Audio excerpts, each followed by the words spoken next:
Do you think it's wrong that people should just expect a loved one to leave you money in their will? Well, I wasn't surprised. I don't have a will, and I don't expect money from an ex, whether they're alive or dead. You don't have a will, but you have children. Don't have a will. I have children, and so I probably should, and all my family are like, Brenda, you've got to do it, especially with my illness that happened a few years back. But, you know, in my mind, when I go, it'll be Jamal and Tanisha, split it 50-50. So I'll just write something on a piece of paper. You've got to have a witness. Well, I'll witness it with you, Janet. I'll write it on a piece of paper. Jamal 50, Tanisha 50. Witness it, and I'll give it to my lawyer. That's properly. You've got to do it properly, because there's so many disputes now about wills and what people meant and whether they were in the right frame of mind when they made their will. So it's really important. You can get a form, and you know, anywhere on the high street that sells them. Loads of different places sell forms. You can fill it out, get it witnessed. I'm happily do it for you.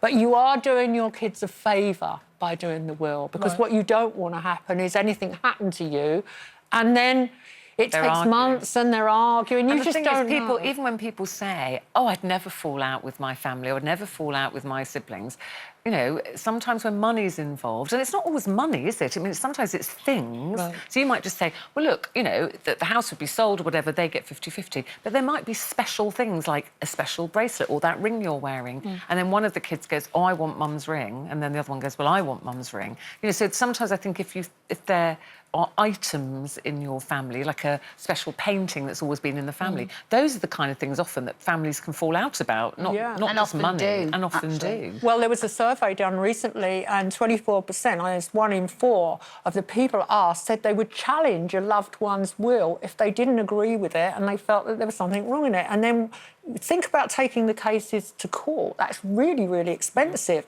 And yet we were looking at how many cases do go to court, and there's been an increase of more than 25% since 2012. So more and more people are challenging wills. But I think you should be allowed to contest a will, because when you sometimes read these cases of, you know, it might be somebody that is outside the family who's maybe been helping an elderly person or that isn't involved, and suddenly everything's left to them. And I'm not saying that person didn't actually want to leave it to them, but I understand. We've seen cases, haven't we, that go to court and the person who's died absolutely did want to leave their money, and maybe their family didn't look after them and the housekeeper did. So I can understand sometimes where families do contest a will, and I think you should be allowed to contest it. I think in the case of George Michael, I think he split up with Kenny quite a long time ago, and I know Kenny pretty well, and I think there was no acrimony involved in that at all, and we don't know whether when they split up, whether financial provision was made, and we certainly don't know about his next relationship. I think during George Michael's life, he gave an inordinate amount of money to charity. I was amazed that he still had so much money left. I know years and years ago, I climbed Kilimanjaro for charity and for the Elton John AIDS Foundation, and George Michael made the biggest donation, but he didn't want anyone to know. No, he was very anonymous. And during his life, he would frequently ring up TV. You know, he'd see people on television and who were needy and pledge money, and he was incredibly generous. It seems most of his estate's going to his family. I mean, I think it's really weird that people expect. If you get left something in your will, that's lovely.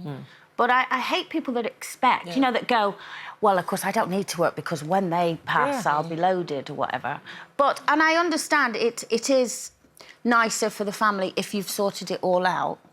Having said that, I'm dead, so I don't care if they row. You would. You would. Well, I'll be round looking through your wardrobe. You're all worried about, oh, yeah, but they might row and they might contest. You'll be dead, You would not like to think of your children falling out. I won't be thinking of them falling out, Ruth. I'll be dead. You don't think when you're dead. You're just dead. I've changed my will quite a few times over the years. I'm out of it today.